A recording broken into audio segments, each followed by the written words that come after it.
हाँ जी, तो last class में हम लोग इंडक्टिव इफेक्ट में पढ़ रहे थे कि इंडक्टिव इफेक्ट हमारे पास दो तरह के होते हैं, एक प्लस आई ग्रुप और एक माइनस आई। प्लस आई ग्रुप्स का काम क्या था? इलेक्ट्रॉन डोनेट करना।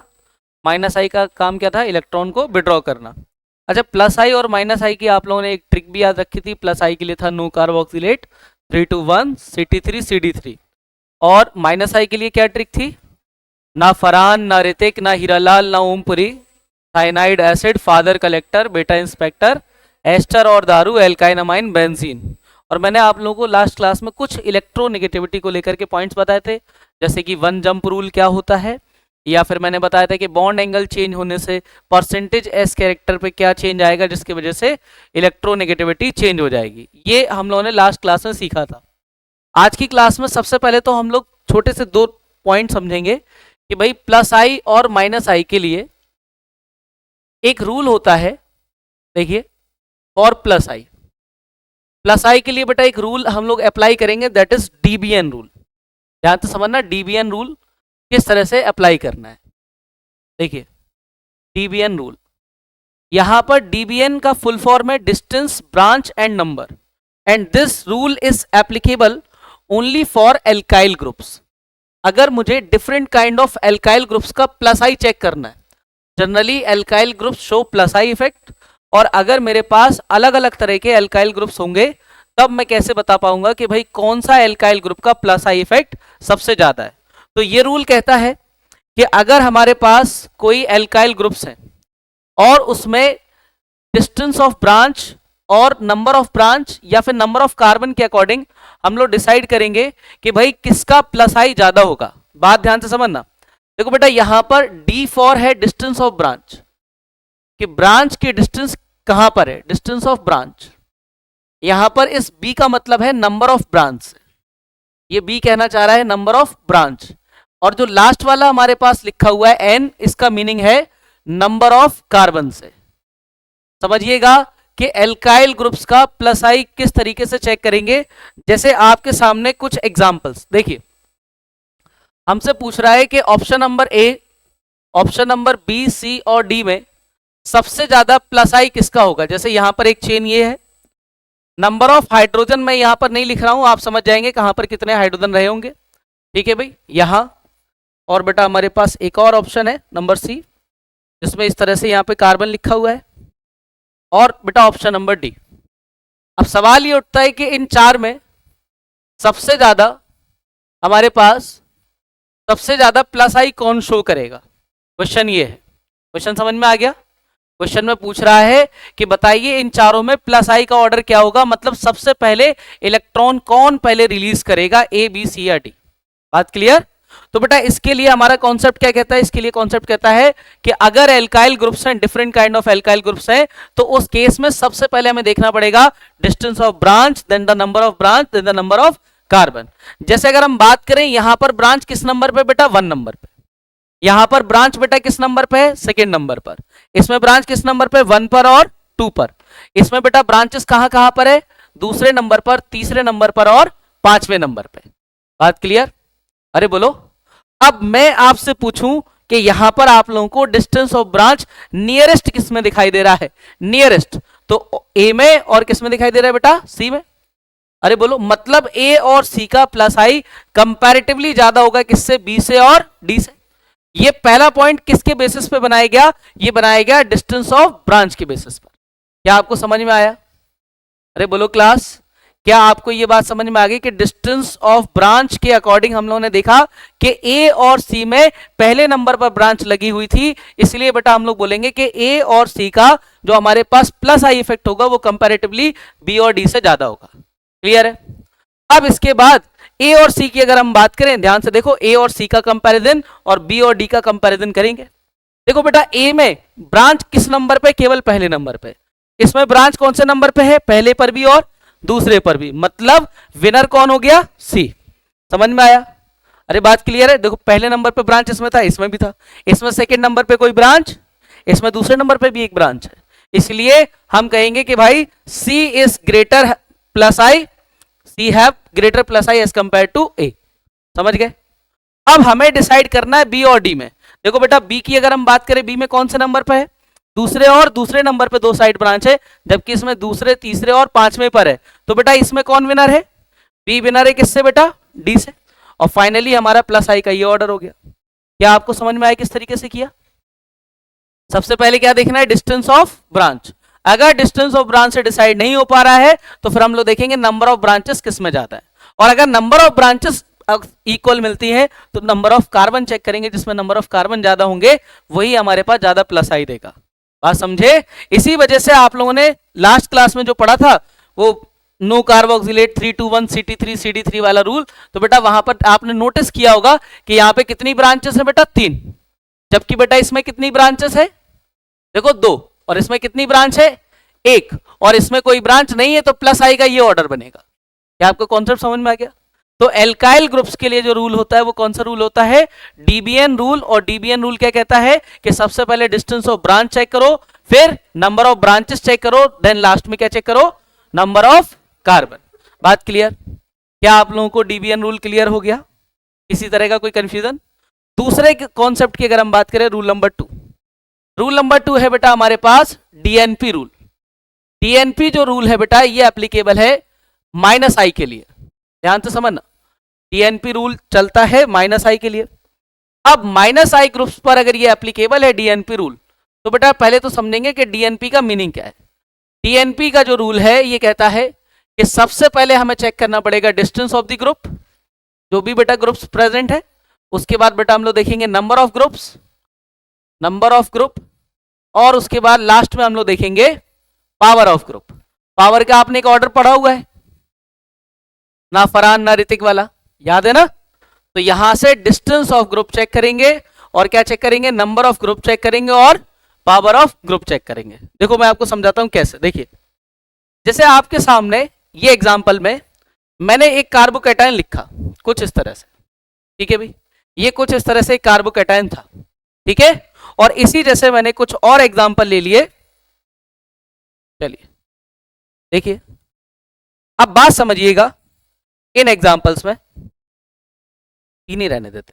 चलिए देखिए समझिएगा, इस कार्बोकैटायन पर मैंने एक ग्रुप लगाया जो था बेटा फ्लोरीन। फ्लोरीन का काम क्या है? माइनस आई लगाना, याद है ना? फादर कलेक्टर बेटा इंस्पेक्टर। अच्छा, इससे जस्ट आगे मैंने यहां पे लगा दिया 2 क्लोरीन, ठीक है भाई, और यहां पर बेटा मैंने लगा दिया NO2, ठीक है भाई।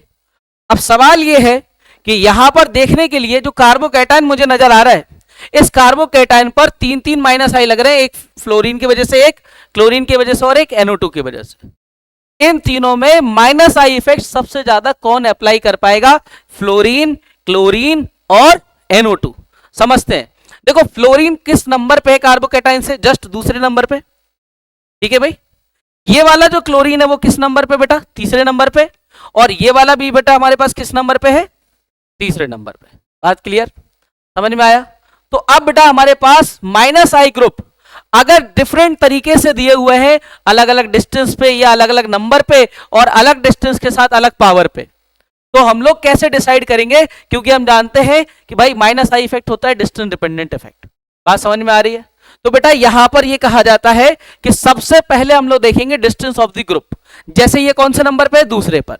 ये दोनों कौन से नंबर है? तीसरे नंबर पे। मतलब माइनस आई का जो ऑर्डर हो गया वो सबसे ज्यादा किसको फील हो रहा है? ए को। बात समझे? ये किससे डिसाइड हुआ? इसका डिस्टेंस से, क्योंकि ये कौन से नंबर पे है? ये दूसरे नंबर पे। बाकी दोनों किस नंबर पे? तीसरे नंबर पे। Second is winner. बात क्लियर? अरे आई बात समझ में? दूसरी बात बेटा, यहां पर ये नंबर में आगे है बट ये पावर में आगे है। हम लोगों ने एक ऑर्डर पढ़ा है ना, फरहान ना ऋतिक ना हीरालाल ना ओमपुरी, NO2। ये ना ओमपुरी है और ये कलेक्टर की टीम से, मतलब पहले कौन आता है? NO2। बट ये क्वांटिटी में ज्यादा है, तो पावर और नंबर में कौन डिसाइड करेगा बेटा? नंबर। मतलब पहले डिस्टेंस, फिर नंबर, फिर, तो यानी कि हमारे पास जो माइनस आई होगा बेटा वो किसका ज्यादा होगा? और लास्ट में क्या आपको समझ में आ गया? अरे बोलो, क्या हमें ये कॉन्सेप्ट समझ में आया? DNP rule. तो 2 रूल है, एक डीबीएन रूल और एक, डीबीएन रूल क्या कहता है? Distance branch of a number of carbon, यानी distance of branch, number of branch, number of carbon. इसके हम लोग अकॉर्डिंग देखेंगे एल्काइल ग्रुप्स का प्लस आई। और डीएनपी रूल क्या कहता है? डिस्टेंस, नंबर, पावर, यानी distance of group, number of group and power of group के बेसिस पर हम बताएंगे कि माइनस आई का ऑर्डर क्या होगा। ये कंसेप्चुअली बात समझ में आई? अरे बोलो। तो अभी तक जो पूरी कहानी थी, देखिए अब हम लोग सीखने जा रहे हैं कि भाई प्लस आई पर बेस्ड किस तरह के क्वेश्चन डायरेक्टली पूछे जाते हैं। ठीक है भाई, आप एक बात बताओ, आपने ये सीखा कि जो इंडक्टिव इफेक्ट होता है, इंडक्टिव इफेक्ट दो तरीके का होता है, एक तो प्लस आई और एक माइनस आई। अच्छा, प्लस आई माइनस आई में आप पूरी कहानी सीख चुके हैं। इंपॉर्टेंट की पॉइंट आपके दिमाग में सेट होना चाहिए, क्या? माइनस आई का ऑर्डर, प्लस आई का ऑर्डर, डीएनपी रूल और डीबीएन रूल। समझ गए? ये 4 पॉइंट अगर आपके दिमाग में सेट है तो आप सारे क्वेश्चन बना लोगे। क्या क्या? एक प्लस आई का ऑर्डर, माइनस आई का ऑर्डर, डीएनपी रूल और डीबीएन रूल। समझ गए ना? अगर आपको ये 4 बातें पता है तो इस पर बेस्ड देखो कौन कौन से क्वेश्चन बनते हैं। देखिए हमारा नेक्स्ट टॉपिक इंडक्टिव इफेक्ट का बिल्कुल लास्ट पार्ट आ रहा है, that is application of inductive effect. Application का मतलब इससे किस तरीके के क्वेश्चन पूछे जाएंगे। Application of inductive effect. चलिए बात समझिए, इंडक्टिव इफेक्ट। देखिए अगर हम इंडक्टिव इफेक्ट की बात करें तो इंडक्टिव इफेक्ट हमें हेल्प करता है to check stability of carbocation. कोई भी कार्बोकैटायन जो है उसकी हम लोग स्टेबिलिटी कैसे चेक करेंगे। दूसरा हमारे पास होता है बेटा स्टेबिलिटी ऑफ कार्बोएनाइन। तीसरा हमारे पास होता है बेटा acidic strength, acidic strength check करना। And the last one is basic strength check करना। तो इस तरह से हम लोग चेक कर लेते हैं ये 4 पॉइंट्स को इंडक्टिव इफेक्ट्स के थ्रू। इंडक्टिव इफेक्ट हमें कहाँ का हेल्प करने वाला है? कभी किसी क्वेश्चन में क्या पूछ लिया जाए, which is the most stable carbocation, या क्या पूछ लिया जाए which is the most stable carbanion, या क्या पूछ लिया जाए write the correct order of acidic strength और the write the correct order of base. समझ गए ना? आप लोगों ने अगर वो सीपीपी देखी होंगी तो सीपीपी में क्वेश्चन नंबर 1 यही था जिसमें पूछा जा रहा था right the correct order of stability of carbocation. बहुत ही आसान है, ध्यान से समझना। देखिए हम लोग अपना पहला टॉपिक समझने जा रहे हैं और पहला टॉपिक बहुत ही छोटा सा टॉपिक है, स्टेबिलिटी ऑफ कार्बोकैटायन। आज ही क्लास एक बात बताओ, स्टेबिलिटी ऑफ कार्बोकैटायन। देखिएगा यहां पर कार्बन जो था, कार्बन एटम, ये 4 बॉन्ड बना करके रह रहा था। और हुआ क्या कि जब ये कार्बोकैटायन बना तो अब इसके पास कितने बॉन्ड बचे हुए? 3। और अब इसके पास 6 इलेक्ट्रॉन हो चुके हैं, मतलब ये हो चुका है इलेक्ट्रॉन डेफिशिएंट। अरे बात समझ रहे हैं आप? और अगर ये इलेक्ट्रॉन डेफिशिएंट है, इट रिक्वायर्ड व्हाट? प्लस आई या माइनस आई? ये चाहता है कि कोई इसके पास प्लस आई ग्रुप आ जाए, मतलब इलेक्ट्रॉन देने वाला ग्रुप आ जाए ताकि इसकी स्टेबिलिटी बढ़ जाए। अरे समझे? मतलब हम लोग डायरेक्टली एक पॉइंट कह सकते हैं, देखो क्या हम कह सकते हैं कि stability of carbocation directly proportional to what? हाँ जी, stability of carbocation directly proportional to plus I group. जितने ज्यादा प्लस आई ग्रुप मिलेंगे उतनी ज्यादा क्या बढ़ेगी? स्टेबिलिटी। और inversely proportional to what? Minus I groups. अगर माइनस आई ग्रुप्स की क्वांटिटी बढ़ेगी तो स्टेबिलिटी ऑफ कार्बोकैटायन कम होने लगी। क्यों? क्योंकि ऑलरेडी इसके पास इलेक्ट्रॉन कम है और अगर कोई ऐसे ग्रुप आएंगे जो इसके इलेक्ट्रॉन खींचेंगे, स्टेबिलिटी कम कर देंगे। अरे समझे? कार्बोकैटायन क्या होता है जिसमें लास्ट शेल में कितने इलेक्ट्रॉन है? 6। Octet incomplete. ऑक्टेट क्या है? अब इसको ऐसे ग्रुप चाहिए जो उसको कोई इलेक्ट्रॉन, अरे समझे? आप ऐसे समझो कि भाई ये रास्ते में कहीं जा रहा था तो इसको रास्ते में कोई ऐसा व्यक्ति मिला जिसने इसका फोन छीन लिया। अब ये कैसा हो गया? अनस्टेबल। अब आगे गया तो इसने देखा कि भाई एक जगह पर पुलिस वाले खड़े हुए हैं और दूसरी जगह पर कुछ और गुंडे खड़े हुए हैं, तो ये किसकी तरफ भागेगा? पुलिस की तरफ। क्यों? क्योंकि ऑलरेडी ये लुट चुका है। समझ में आ रही? वो ऐसे व्यक्ति के पास जाएगा जो इसका फोन वापस दिला दे। इससे क्या जा चुका है? इलेक्ट्रॉन। क्या जा चुका है? और जब इससे इलेक्ट्रॉन जा चुका है, कह रहे फोन जा चुका है, जब इससे हमारे पास इलेक्ट्रॉन जा चुका है तो इसको ऐसे ग्रुप्स की नीड है जो इसको इलेक्ट्रॉन दे। और प्लस आई ग्रुप्स वो ग्रुप्स है जो इलेक्ट्रॉन देंगे और माइनस आई इलेक्ट्रॉन छीनेंगे। तो कार्बोकैटायन को कैसे की जरूरत है? प्लस आई की। और कार्बोएनाइन को, क्या आप लोग ये पॉइंट समझे? अरे बोलो। जैसे देखिए ये बिल्कुल बेसिक सा क्वेश्चन आपके सामने कह रहा है, बताइए स्टेबिलिटी ऑफ कार्बोकैटायन, इन दोनों में ज्यादा स्टेबल मॉलिक्यूल कौन सा होगा? हाँ जी, इन दोनों में ज्यादा स्टेबल मॉलिक्यूल कौन सा होगा? ये रहा क्वेश्चन नंबर 1। इसमें यहां पर बेटा लिखा है CH2 पॉजिटिव, ठीक है भाई, और यहां पर लिखा हुआ बेटा हमारे पास CH2 पॉजिटिव। अब ये दोनों अभी तो बराबर से हैं, पर हुआ क्या है कि यहां पर एक ग्रुप आया जो था फ्लोरीन, और यहां पर जो आया बेटा वो था CH3। चलिए मुझे बताइए इन दोनों में ज्यादा स्टेबल कौन होगा, बोलो बेटा, इन दोनों में आपको क्या लग रहा है कौन ज्यादा स्टेबल मॉलिक्यूल होगा, बोलिए कौन ज्यादा स्टेबल होगा। क्यों भाई, क्योंकि फ्लोरीन कौन सा इफेक्ट लगाता है, -I, ये स्टेबिलिटी को क्या करेगा, और CH3 कौन सा इफेक्ट लगाता है, ये क्या करेगा स्टेबिलिटी को, यानी हमारे पास ज्यादा स्टेबल है बी एज कंपेयर टू। क्या आपको समझ आया, अरे बोलो। अब इस तरह के कितने भी क्वेश्चन आपके सामने आने, बस आपको क्या चेक करना पड़ेगा, +I लग रहा है या फिर +I स्टेबिलिटी बढ़ाएगा, -I स्टेबिलिटी। और अगर हमारे पास +I दो टाइप के ग्रुप आ गए या -I दो टाइप के ग्रुप आ गए, तो आपको ऑर्डर पता होना चाहिए, no carboxylate 3 to 1 CT3 CD3, या फिर आपको ऑर्डर पता होना चाहिए कौन सा, ना फरहान, ना ऋतिक, ना हीरालाल, ना Om Puri, cyanide acid, father collector, बेटा इंस्पेक्टर, एस्टर और दारू, एल्काइन, अमाइन, बेंजीन। समझे, अगर आपको ये बात दिमाग में सेट है तो आप इस तरह के सारे क्वेश्चन बना लोगे। भाई मैं आपके सामने कितने भी क्वेश्चन बना दूं ऐसे, देखिए ये रहा कार्बोकेटाइन, ये रहा कार्बोकेटाइन, देखिए बेटा इस तरह का ये कार्बोकेटाइन है, और इससे हम लोग बहुत सारे क्वेश्चन डिजाइन कर ले रहे हैं। देखिए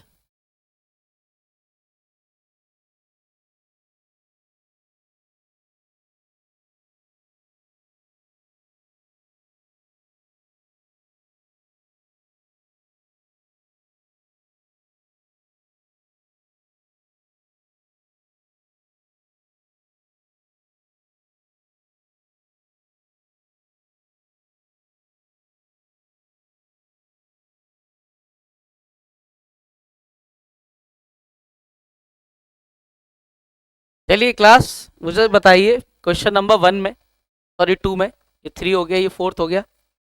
हाँ जी, यहां पर बेटा मैंने लगाया NO2, ठीक है भाई, यहां पर मैंने लगा दिया बेटा 2 फ्लोरीन, और यहां पर लगा दिया बेटा मैंने यहां पर OH, ठीक है, क्लियर, इस तरह से। हाँ जी, यहां पर ये क्वेश्चन नंबर 5th है, ये क्वेश्चन नंबर 6th है, ठीक है। इसमें बेटा यहां पर लगा हुआ बेटा NH3 पॉजिटिव, यहां पर लिखा हुआ बेटा हमारे पास CH, CH2 CH3, और यहां पर लिखा है CH3 CH3 CH3। ये सब क्वेश्चन बनते जा रहे हैं, आप बहुत सारे क्वेश्चन ऐसे सोच सकते हो। यहां पर जैसे ये एल्कीन है, CH2 लिखा हुआ है, ठीक है, यहां पर OH, और यहां पर बेटा एक बेंजीन रिंग लगी हुई है, ठीक है भाई। इसी तरीके से यहां पर फ्लोरीन, यहां पर NO2, और यहां पर Cl, ठीक है भाई, यहां पर Cl, और इसमें CH3, इसमें CH3, इसमें CH3। चलिए अब ये हमारे सामने कुछ क्वेश्चन है जिसमें हमसे पूछ रहा है right the correct order for the stability of the carbocation in the following. तो बताइए क्वेश्चन नंबर 2 में सबसे ज्यादा स्टेबल कार्बोकैटायन कौन सा नजर आ रहा है, अरे बोलो भाई, बड़ी जल्दी बोल रहे हो आप लोग। ये NO2 कौन सा इफेक्ट लगा रहा, -I, यहां फ्लोरीन कौन से इफेक्ट लगाने में बिजी है, और OH कौन सा इफेक्ट लगा रहा, -I, ये सब -I लगाने में बिजी है। और अगर हम बात करें यहां पर तो क्या इन सबका डिस्टेंस सेम है, पर इसके पास क्या ज्यादा है, नंबर ज्यादा है। और अगर डिस्टेंस हमारे पास सेम है, किसी का नंबर ज्यादा है, तो विनर -I का ऑर्डर क्या होगा, -I सबसे ज्यादा किस पे होगा, बी पर। बात क्लियर है। अच्छा इसमें ये ना ओमपुरी है और ये दारू है, कौन विनर है हमारे पास, कौन है बेटा, ए, फिर उसके बाद सी। और अगर -I का ऑर्डर पता पड़ गया तो कार्बोकैटायन का आंसर क्या होगा, सबसे ज्यादा स्टेबल कौन होगा, सी, फिर ए, फिर, अरे बोलो, बना लेंगे ना अपन इस तरह के क्वेश्चन। बताओ भाई इस वाले क्वेश्चन का आंसर क्या होगा, सोचो जरा, क्या आंसर होगा इस क्वेश्चन में, बोलिए। NH3 कौन सा इफेक्ट लगाने में बिजी है, बोलो बेटा। ये ना हीरालाल ग्रुप है, ये कौन सा है, ये -I। ये हमारे पास 2 डिग्री वाला कार्बन है, ये क्या लगा रहा है, +I। और ये 3 डिग्री वाला कार्बन है, ये क्या लगा रहा है, +I। समझ गए, +I ने बढ़ाया, इस +I ने बढ़ाया, इसने क्या कर दिया, कम। तो बेटा हमारे पास जो ऑर्डर होगा कार्बोकैटायन का वो सबसे पीछे तो हमारे पास ए हो गया, इनसे आगे या तो बी होगा या सी। क्यों? Because minus I decreasing and plus I increasing. समझ रहे हैं बात? तो बताइए बेटा इन दोनों में प्लस आई किसका ज्यादा? सी का ज्यादा है प्लस आई, तो हमारे पास आंसर क्या हो जाएगा? सी फिर बी फिर। समझे? नहीं समझे? हाँ जी, इस वाले क्वेश्चन में क्या होना चाहिए? बोलो कौन कौन से इफेक्ट लग रहे हैं? बोलो भाई कौन से इफेक्ट लग रहे हैं इसमें? CH2 कौन सा ये? एल्कीन क्या लगाता है? माइनस आई। दारू कौन सा इफेक्ट लगाता है? माइनस आई। बेंजीन कौन सा लगाता है? माइनस आई का अगर मैं ऑर्डर पूछूं तो सबसे ज्यादा किसका होगा? ना फरहान, ना ऋतिक, ना हीरालाल, याद है ना? और दारू मतलब पहले हमारे पास बी, उसके बाद हाँ जी क्या होगा फिर हमारे? बेंज और इन। क्या आप लोगों को याद है ये ऑर्डर पढ़ाया था मैंने आप लोगों को माइनस आई का? तो अगर माइनस आई का ऑर्डर ये है तो कार्बोकैटायन की स्टेबिलिटी का ऑर्डर क्या होगा? बोलो बेटा कार्बोकैटायन सबसे ज्यादा, फिर क्योंकि माइनस आई की इनवर्सली प्रोपोर्शनल आंसर लिखना है। नहीं समझे? अरे बोलो इस क्वेश्चन के अंदर बताओ बेटा ये कौन सा इफेक्ट लगाने में बिजी है? NO2 कौन सा इफेक्ट लगा रहा और Cl कौन से इफेक्ट लगा रहे? माइनस आई। बात समझना, देखो ये डिस्टेंस के अकॉर्डिंग आगे है, ये भी डिस्टेंस के अकॉर्डिंग आगे, बट इसकी डिस्टेंस चेंज है, और ये इसकी डिस्टेंस इससे आगे है, यानी डिस्टेंस के अकॉर्डिंग माइनस आई का ऑर्डर हुआ सबसे आगे ए, फिर हमारे पास बी, फिर सी। समझ गए ना? अगर इन दोनों में डिस्टेंस बराबर होता तो फिर नंबर से चले जाते। पहले तो डिस्टेंस विनर है, फिर नंबर, फिर पावर। चलिए भाई देखिए, तो बेटा अगर ये ऑर्डर पता है तो कार्बोकैटायन का आंसर क्या हो जाएगा? बोलो पहले सी फिर क्लियर है? हाँ जी लास्ट क्वेश्चन और बता दो। बोलो CH3 कौन सा इफेक्ट लगाएगा? प्लस आई लगाता है ये। CH3 कौन सा इफेक्ट लगाता है? Plus I. और ये कौन सा इफेक्ट लगाता है? प्लस आई। समझ गए ना? इन तीनों में CH3 कौन सा इफेक्ट लगा रहे हैं, और डिस्टेंस के अकॉर्डिंग सबसे ज्यादा प्लस आई किसका है? ए का, फिर बी, फिर। समझ गए ना? तो बेटा यहां से हमारे पास स्टेबिलिटी ऑफ कार्बोकैटायन क्या हो जाएगा? बोलो ए फिर बी, फिर क्योंकि प्लस आई के डायरेक्टली प्रोपोर्शनल माइनस आई के। समझ गए? इस तरीके से इस टाइप के कोई भी क्वेश्चन अगर हमारे सामने आएगा तो हमें बस इतना दिमाग लगाना है कि वहां पर कौन से टाइप का ग्रुप प्रेजेंट है, प्लस आई या फिर माइनस आई। समझे? समझ गए ना? जैसे कार्बोकैटायन था, उसके पास क्या था? इलेक्ट्रॉन चले गए कार्बोकैटायन। दूसरा क्या होता है? कार्बोएनायन, उसके पास कोई इलेक्ट्रॉन आ गए। समझ गए ना? एक व्यक्ति आराम से बैठा हुआ था, आपने एक लकड़ी जलाई और उसके सिर पर रख दी, आपने जबरदस्ती उसको इलेक्ट्रॉन दे दिए। समझ गए ना? तो उस पर कौन सा चार्ज डेवलप हो गया? नेगेटिव। अब वो चाहता है कि इलेक्ट्रॉन कोई हटा ले, यानी उसे ऐसे ग्रुप्स की नीड है जो उसके इलेक्ट्रॉन निकाले। बात समझ रहे हो? तो अगर कोई हमसे ये पूछे एप्लीकेशन नंबर 2 स्टेबिलिटी ऑफ कार्बोएनायन, तो बेटा कैसे सोचेंगे? बोलो बेटा स्टेबिलिटी ऑफ कार्बोएनायन बताइए, इसके लिए क्या कॉन्सेप्ट लगाएंगे? हाँ जी, तो अपन बोलेंगे stability of carbanion directly proportional to. समझ गए क्या आप लोग? तो यहां पर डायरेक्टली प्रोपोर्शनल ये माइनस आई ग्रुप्स के होगा, और इनवर्सली प्रोपोर्शनल किसके होगा? ये प्लस आई ग्रुप्स के। क्या आपको कॉन्सेप्ट समझ में आ गया? बोलो ये उल्टा क्यों हुआ? क्योंकि भाई इस पर कार्बन पे ये कैसी स्टेट में था? न्यूट्रल स्टेट में। कोई एक ऐसा मेटल आया जिसने कहा आओ हम तुमको इलेक्ट्रॉन देके जा रहे हैं, और बेचारे को हमारे पास जबरदस्ती यहाँ पर एक लोन पे रख दिया गया। अब ये अनस्टेबल हो गया, ये हमारे पास न्यूट्रल स्टेट से चार्ज स्टेट में आ चुका है। ये मॉलिक्यूल चाहता है कि कोई इसका इलेक्ट्रॉन पेयर इधर से हटा दे। समझ गए? और इलेक्ट्रॉन पेयर हटाने के लिए कौन से ग्रुप्स की नीड है? अब इसको जहां जहां इसको माइनस आई मिलेंगे इसकी स्टेबिलिटी बढ़ा रहे होंगे, और प्लस आई क्या करेंगे? इसकी प्लस आई इसकी स्टेबिलिटी क्या करने लगेगी? कम, क्योंकि ऑलरेडी इलेक्ट्रॉन पेयर अवेलेबल है, और अगर इलेक्ट्रॉन दोगे तो रिपल्शन बढ़ना स्टार्ट हो जाएगा। अरे समझे? नहीं समझे? हमारे पास दो तरह के इफेक्ट्स हैं, प्लस आई और प्लस का काम इलेक्ट्रॉन डोनेट करना, माइनस का काम इलेक्ट्रॉन। बात क्लियर? समझ गए ना? अब जैसे इस पे मैं यहां पर बहुत सारे क्वेश्चन, जैसे ये वाले क्वेश्चंस में अगर नेगेटिव होता तो आंसर जस्ट उल्टा हो जाता। अरे बोलो, जहां जहां प्लस लिखा है अगर वहां वहां माइनस लिख दूं आंसर क्या हो जाएगा? जस्ट चेंज हो जाएगा, क्योंकि यहां पर जो जो माइनस आई है वो स्टेबिलिटी बढ़ाएंगे और प्लस आई स्टेबिलिटी कम करने लगेंगे। अगर पॉजिटिव की जगह क्या पूछ लिया जाता? नेगेटिव की स्टेबिलिटी। समझ गया ना? अरे बोलो। अब एक और बात देखो, यहीं पर अपन रुकेंगे नहीं, इसमें एक बात और समझते हैं। ये तो हो गई स्टेबिलिटी ऑफ कार्बो एनायन की बात, पर आप ध्यान से समझो, मैं आप लोगों को जनरल बात सिखाने जा रहा हूं, stability of anion. Stability of anion, अब इसकी हमें क्योंकि आगे चल के नीड पड़ेगी, इसलिए समझ लेते हैं स्टेबिलिटी ऑफ एनायन। एनायन का मतलब क्या होता है? किसी एटम पे नेगेटिव चार्ज का डेवलप होना, भाई यही तो होता है एनायन का मतलब। अगर हम बात करें यहां पर एनायंस की, तो बेटा ये हमारे पास एनायंस जो होंगे, ये हमें चेक करना पड़ेंगे कि एनायंस हमें किस फॉर्म में दिए हुए हैं। या तो बेटा ये दोनों एनायंस हमें सेम एनायंस को कंपैरिजन करा रहा होगा, जैसे नाइट्रोजन पे नेगेटिव, दूसरे पे भी नाइट्रोजन पे नेगेटिव, या हो सकता है कि ये हमारे पास डिफरेंट हो।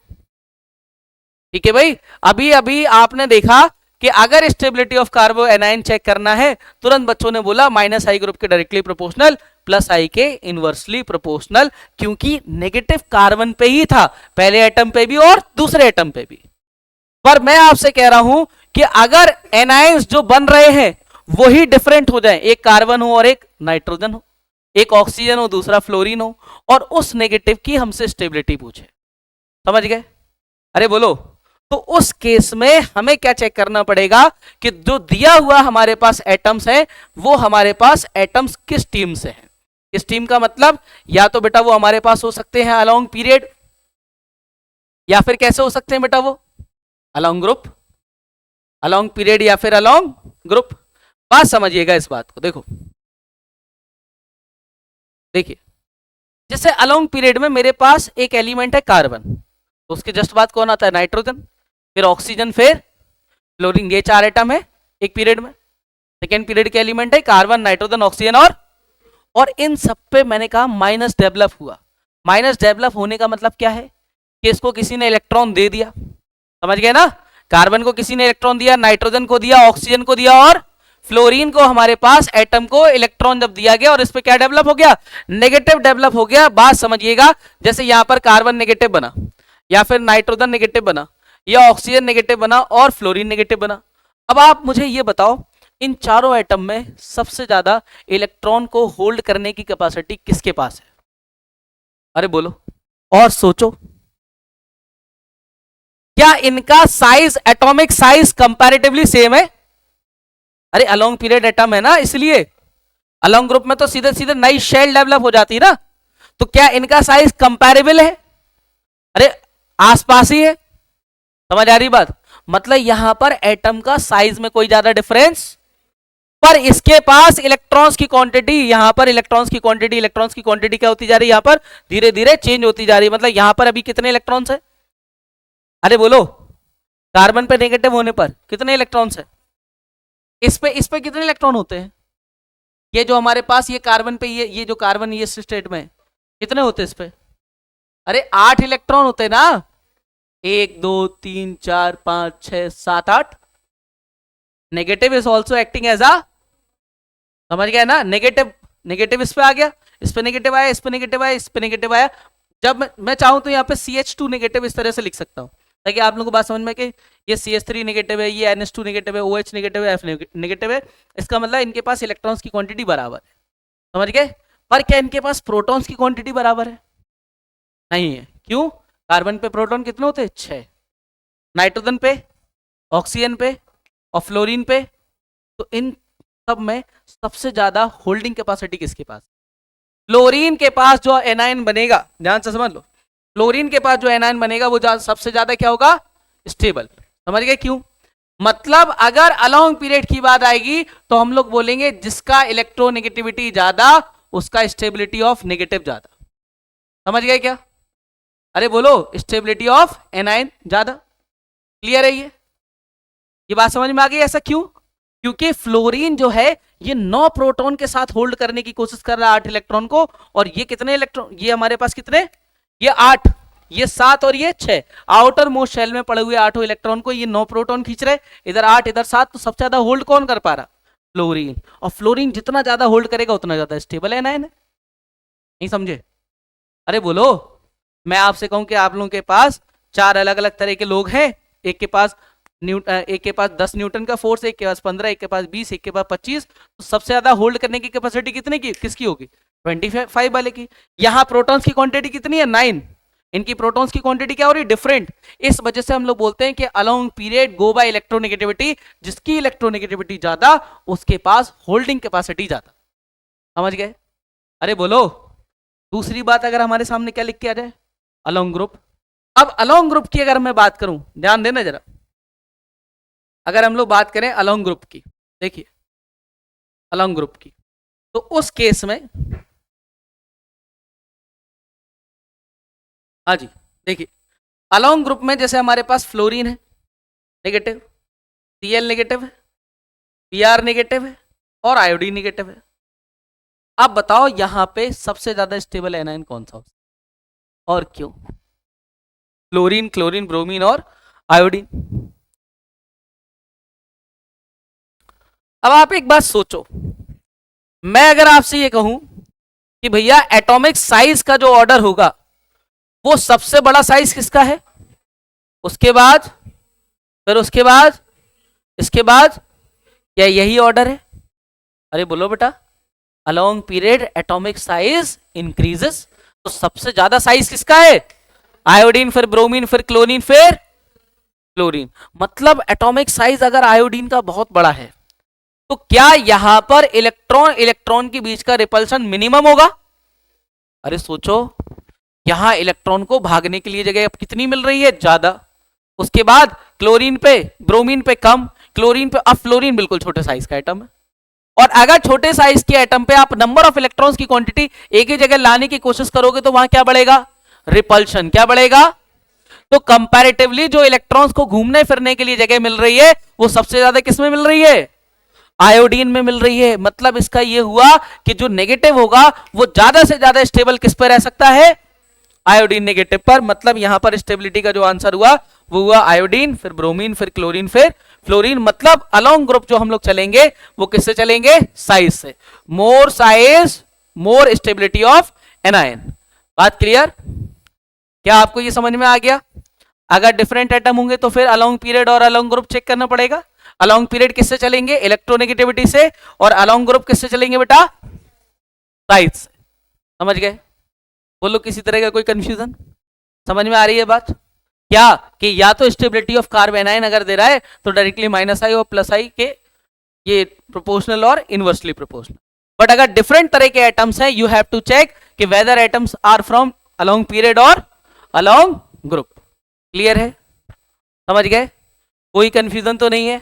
तो ये लास्ट क्वेश्चन है आप लोगों के लिए। इसी से बताइए, यहां पर स्टेबिलिटी ऑफ एनायन, कार्बन पर नेगेटिव है, कार्बन पर नेगेटिव है, कार्बन पर नेगेटिव है, सबसे ज्यादा स्टेबल कौन सा हुआ?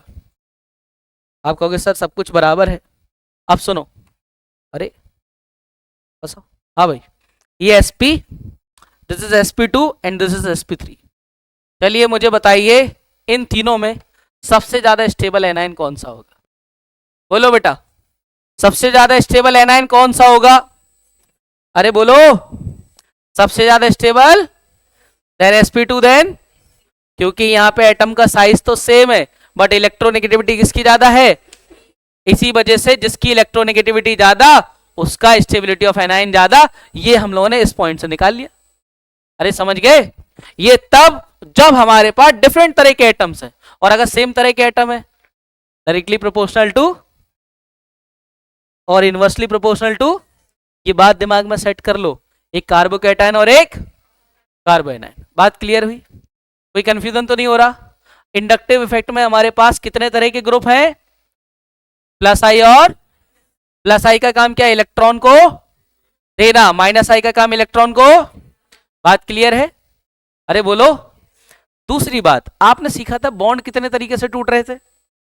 होमोलिटिक और बॉन्ड का ऐसे टूटना कि अगर दोनों ने अपने अपने इलेक्ट्रॉन वापस ले लिए, समझ गए ना, कि भाई तुम अपना इलेक्ट्रॉन वापस ले जाओ, हम अपना इलेक्ट्रॉन वापस ले जाए, दिस इज कॉल्ड होमोलिटिक, एक जैसा बॉन्ड तोड़ना। और हेटेरोलिटिक में कोई एक एटम दोनों इलेक्ट्रॉन लेके धोखेबाजी करके निकल ले कि हम तो दोनों इलेक्ट्रॉन लेके जा रहे, तुम रह जाओ गरीब। समझ गए?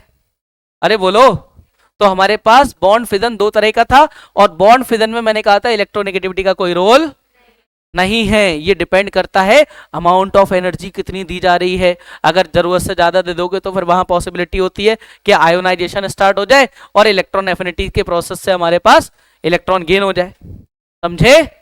वहां पर कैटायन बनता और एनायन बनता। इंटरमीडिएट कितने तरह के थे? 6। कौन कौन से? Carbocation, carbanion, free radical, carbene, nitrene और बेंजाइन। समझे? हाँ जी, अभी रहने देते हैं, बस इसको अपन नेक्स्ट क्लास में आगे बढ़ाएंगे। एसिडिक स्ट्रेंथ से अपन चलेंगे। ठीक है, मिलते फिर अपन नेक्स्ट क्लास में।